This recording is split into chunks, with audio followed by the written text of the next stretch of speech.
You ask Tiger to solve. This deals with linear equations with one unknown. The final result is x equals 7/6. Let's solve it step by step. Simplify the expression. Expand the parentheses. Multiply the coefficients. Simplify the arithmetic. Expand the parentheses. Multiply the coefficients. Simplify the arithmetic.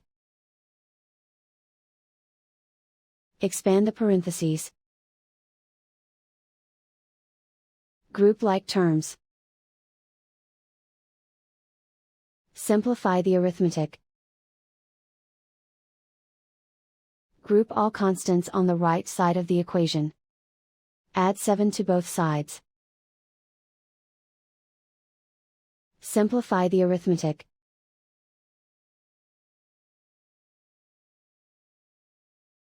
Isolate the x.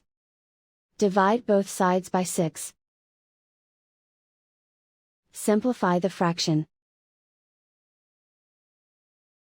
And so the final result is x equals 7/6.